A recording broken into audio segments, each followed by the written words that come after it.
Hi guys, welcome back to Anda.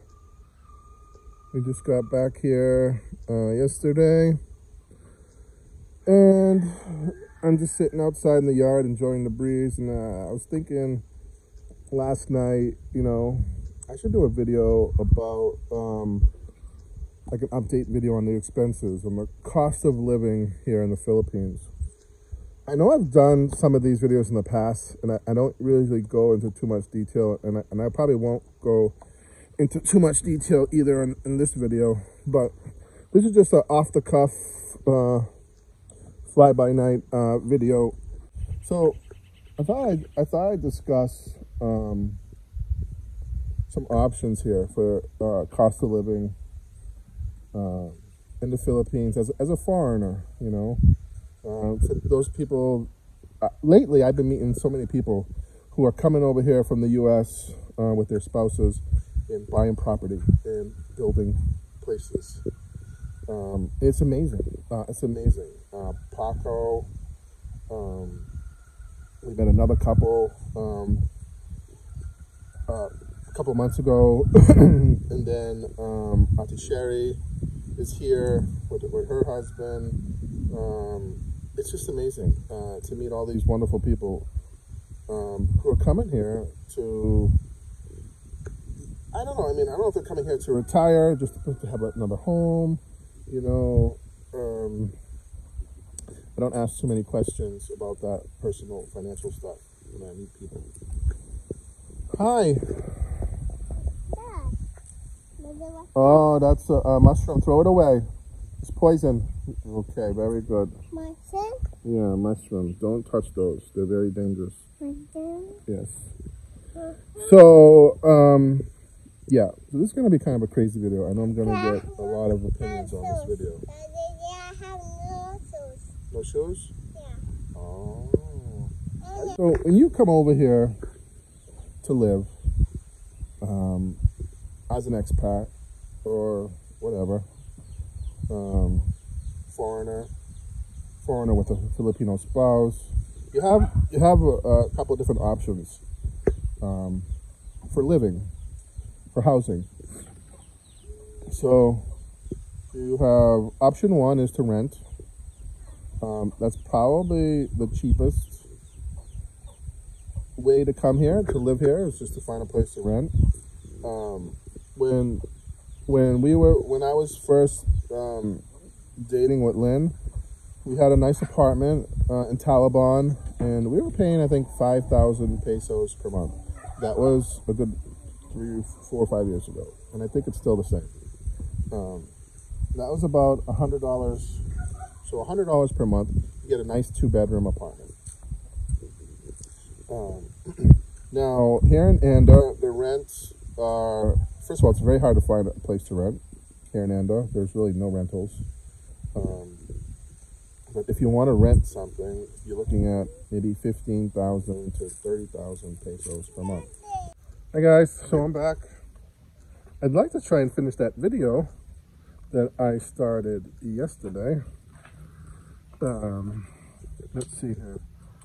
So what I was trying to get at yesterday was expenses,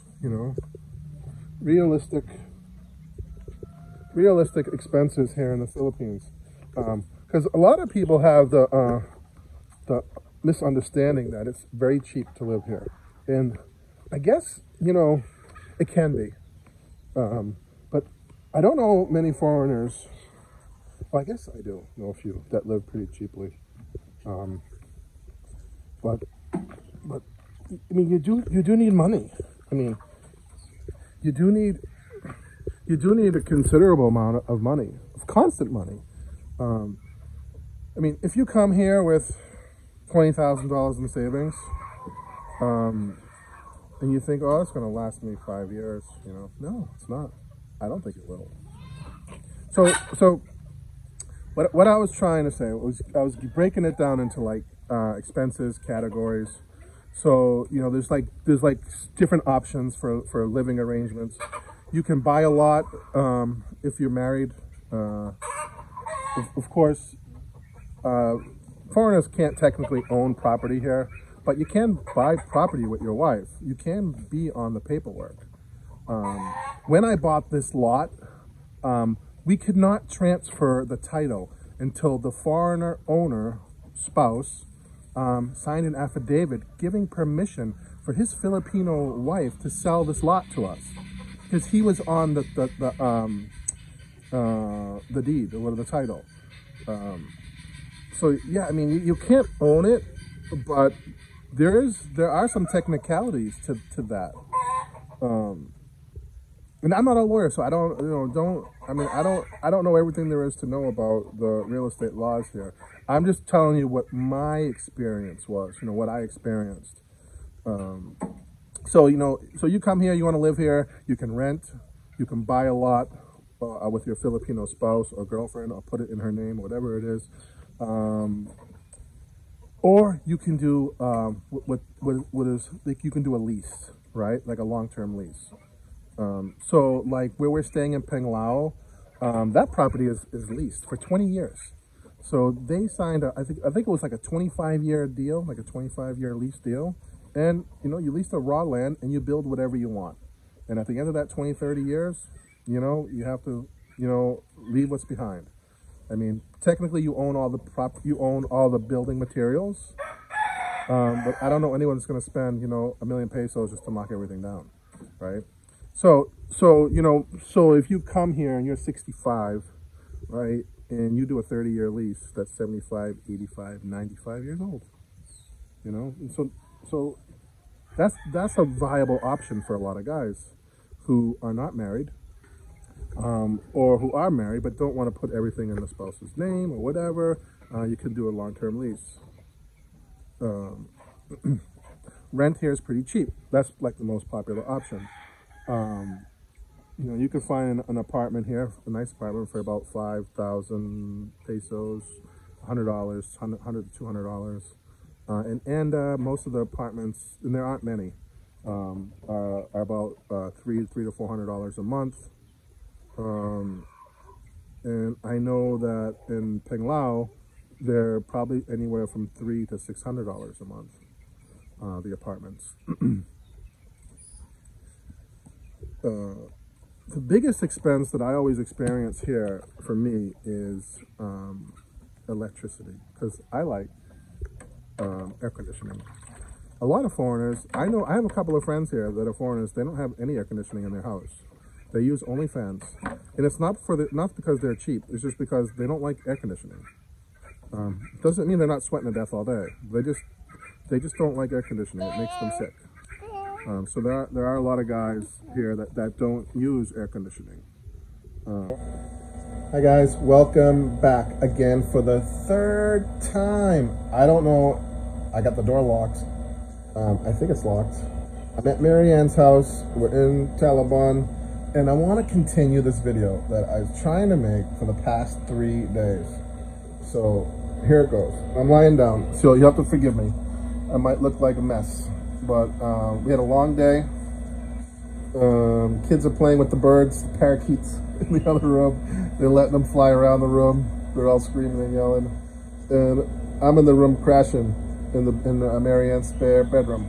So I wanted to do this video, and I wanted to do it for a while now, because I have, I've been here for a couple of years now, and I have a little bit more experience when it comes to living in the Philippines than I did, a few years ago. So I wanted to go back kind of to the beginning. If you come here to live, you have 3 options for living, housing. Rent, you can rent something, you can buy a piece of property, or you can do a long-term lease and then build your own little building, house, and you can do like a 25, 30-year lease.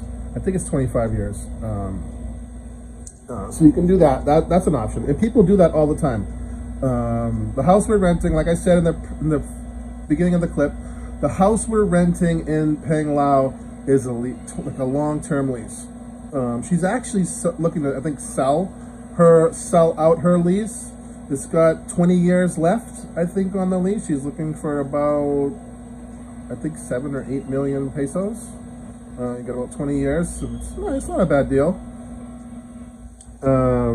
So those are your three options. Obviously, renting is the cheapest. It's the cheapest and the easiest. If you're like me, I like to own my property. I don't like to pay rent. Rent, if you ask me, is a waste of money. You know, I mean, I've been selling real estate for a long, long time, and I'm highly, highly against renting a property. Renting anywhere, whether it's here or in the U.S. You're just throwing your money away. So I'm not going to get into that. I'm not going to get into the pros and cons of the renting, but I'm just trying to touch upon the expenses. And so, you know, you're going to rent something, maybe 5,000 pesos, up to maybe 30,000 pesos. So it's like 100 to what, $300, $400 a month. None of the rent here include electricity or water, I don't think. You have to pay your own water bill. So those are your options if you're going to live here, if you want to live here. You can buy a lot, but the lot has to be in the Filipino's name. You can't put your name somewhere on the deed or the title or on the contract for sale, something like that. Because when I bought my property, my lot, the owner, the foreigner owner, the foreigner spouse had to sign an affidavit of permission to sell for his wife in order for us to transfer the title. So you do have a little bit of protection, and don't ask me about the ins and outs of that because I'm not a lawyer. But foreigners can't go and buy a property on their own. They cannot.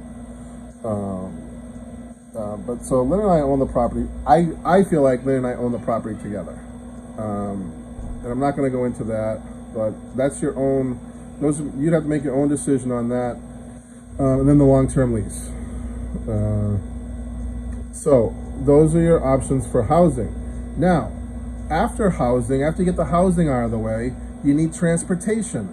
So what are you going to do? Are you going to buy a car or are you going to buy a bike? I mean, you need one or the other. We have both.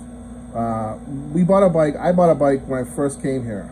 But that got old after a while because, you know, who wants to drive around in the pouring rain or in the hot, hot sun when you got to go out almost every day to the store like I do? You got to go to the market. And if you live in Anda, the good hospitals are in Tagbilaran. That's a good 2.5 hours away. You're not going to be riding on a bike when you got, 101 degree fever and you need medical attention. You're going to be riding on a bike for that. So if you ask me, if you're going to live here long term, you got to own a car. We bought a Toyota Hilux, brand new. We paid 1.3 million pesos for it. 4-wheel drive. I love it. Absolutely love it. It's one of the best vehicles I've ever owned. If you want something cheap, but that's brand new, go to Wigo, Toyota Wigo. You can get one for, I believe, like around maybe 10, 12 grand. It's pretty cheap, brand new car. I don't recommend you buying one of those, what do you want to call it? Those, I forget the name of them, but those little four-wheelers, those little scrum vehicles. You got like a year or two out of them and then that's it, they're junk. Big waste of money. I do know obviously some foreigners, you probably know them too, I'm not going to mention them by names. They own those vehicles and they seem to be always breaking down, and not the way to go. I think you're just wasting your money if you purchase one of those things. You're better off with a bike than one of those vehicles. So transportation, you definitely need it. What's the next thing? Next thing is if you have a house, if you're renting something, you got electricity, you have water, and you have internet. Okay. Me, if you're running air conditioning all day, I've got a big property. I've got 3 buildings. I got lots of appliances. I've got air conditioners. I got a large refrigerator. I got a full-size refrigerator. Most of the people here don't have those kind of refrigerators. They have the small ones that you might see in a dormitory. I've got a full-size refrigerator. I also have a dishwasher, and I also have a washer-dryer machine. And I've got a pressure tank with a pump. So that's running electricity. I got a lot of lights. My electric bill on a monthly basis can be as low as $8,000 and as high as $18,000. But it's usually somewhere in the middle between 10 and 15,000 pesos a month. So that's $200 to $300 a month for electric bill. My water bill is like $5 a month, not much. Taxes, if you own a property like we do, the taxes run us about, I think, like $300 to $400 a year. And I would say that's about it for the housing expenses. Of course, maintenance, things break. The materials, I don't care who you are and how much you spend on materials here, like we did, you're still gonna have things break out. You just can't find quality made stuff here. The best things that I own, I'll tell you right now on my property, the best things that I own are my Kohler toilets. I love them. Paid a fortune for the Kohler toilets. And my generator. Can I tell you, you gotta have a generator if you live here. It's an automatic generator. We spent about, I think, 8,000 pesos on it. So what's that, a little over $1,000. We also bought a transformer to run everything because the electricity here is awful. So those are some of the things. And then, so you got housing, transportation, and then the next thing is food and entertainment, right? So we go to the market almost on a daily basis because we like to eat fresh foods. I'm not much a big person that eats food out of a can. Lynn does. Some of the people, you know, that live with us, they do. They eat the sardines and stuff like that. But me, I'm not a can eater. I don't really eat too much out of a can of tuna fish once in a great while. But mostly, I'm running down to the market almost every other day to get a fresh chicken, fresh piece of fish. We do love seafood, but honestly, you know, you might see us eating seafood in the videos a lot, but honestly, I really don't eat a lot of seafood much anymore. I haven't had shrimp in a while.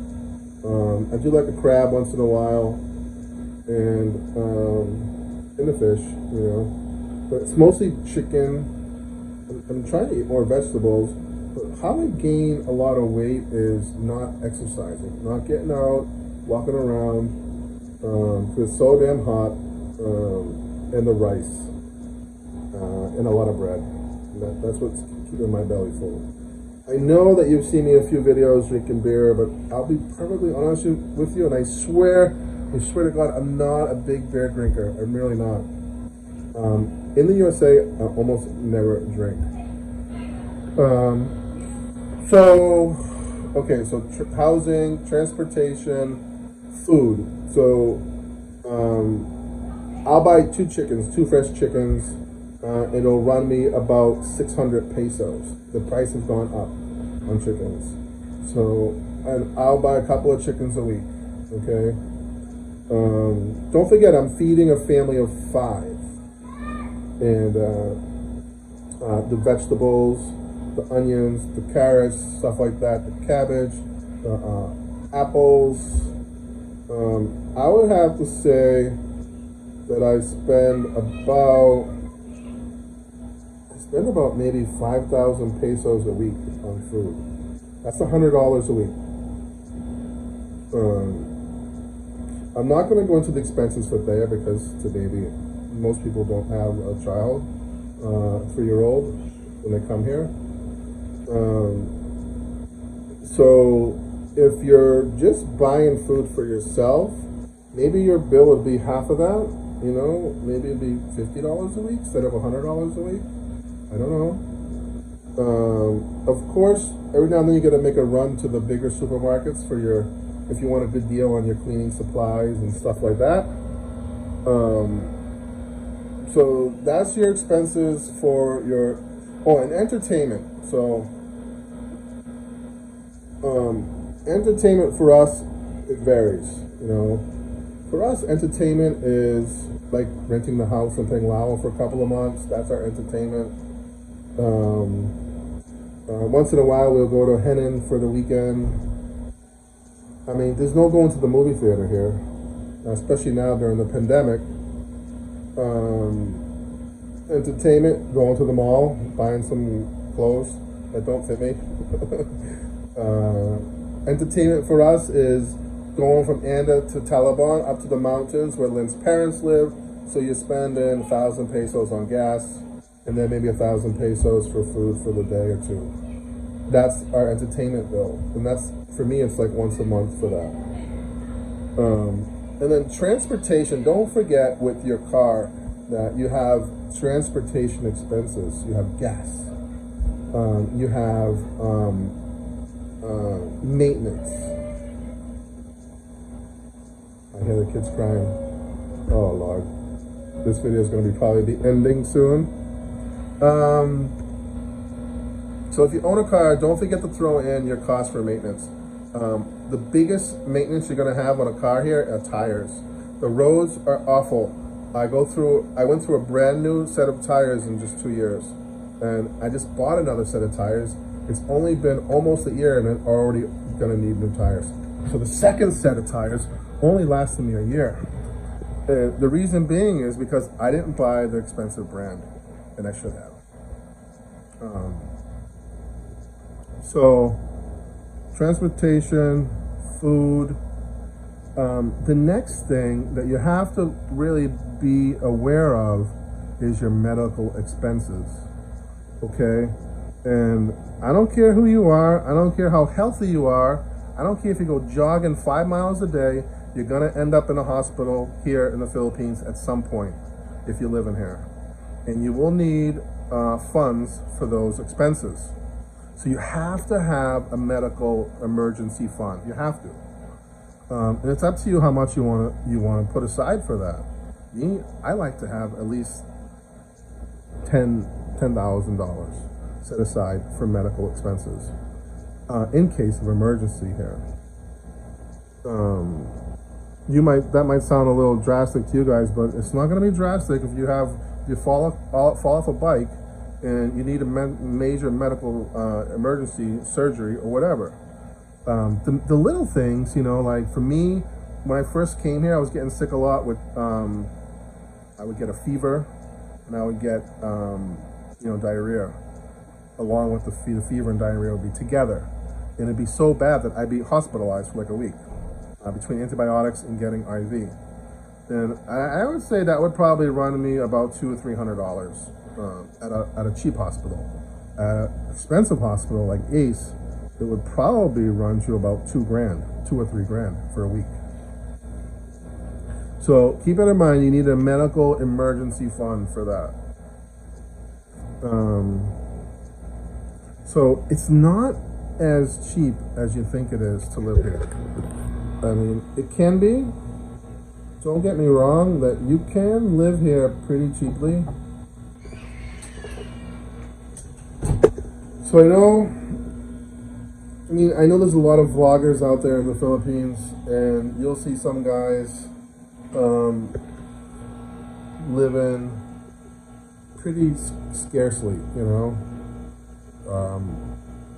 No rendering on their walls, or just rendering, no paint, no tiles on their floors.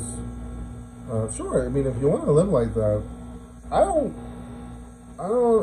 judge anybody about their living styles, lifestyle. I mean, if that's your thing, if you want to live like you're camping for the rest of your life, go ahead, feel free, knock yourself out, you know. But me, I'm 52 years old, I've worked my ass off all my life, and there's no way in fucking hell that I'm gonna live, without a tile floor, without paint on my walls. I've worked way too hard for that kind of a lifestyle. Now, I don't need to be living in the lap of luxury, okay? But, I don't want to go backwards in life, So, that's my take on living here in the Philippines. It's not as cheap as everyone thinks it is.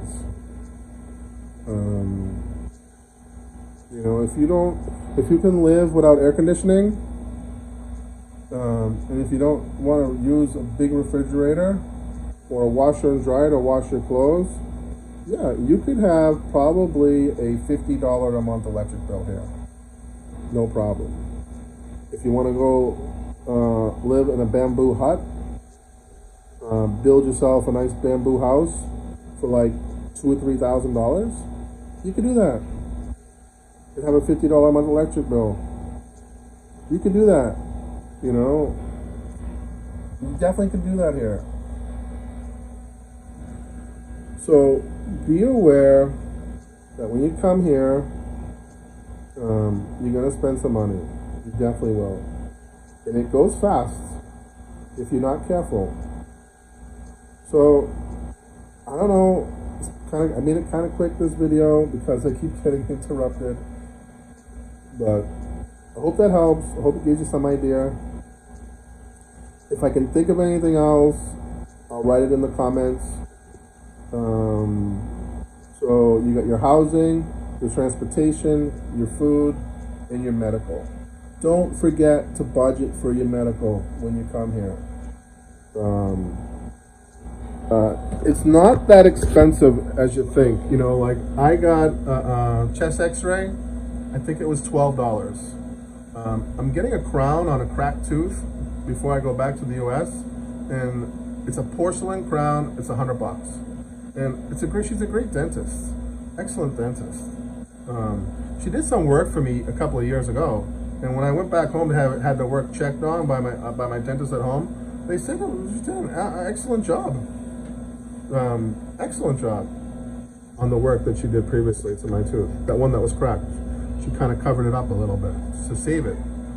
But it's at the point now where I have to put a crown on it, or I'm gonna lose it. And how I cracked it was years ago, my very first trip to the Philippines. When they cut up chicken, they chop the shit out of it into pieces like this, and the bones splinter everywhere. It's crazy. You have to be so careful when you eat chicken here, because they chop it into a million pieces. What? Hi, Daddy. What are you doing? I should have locked the door. So, what happened was they had chopped the chicken into a bazillion pieces, and the bones are all splintered into like these little like spikes. And I chewed on the chicken, and it was actually a piece of bone that I chewed on, and it went like a chisel, went straight up into my tooth and just cracked it in half. Unbelievable. Such a freak accident. So I think that's it. I think I got it all. I don't know if you'll like this video. It's not my normal thing. But I see a lot of people coming here lately, coming to the Philippines. So that's it.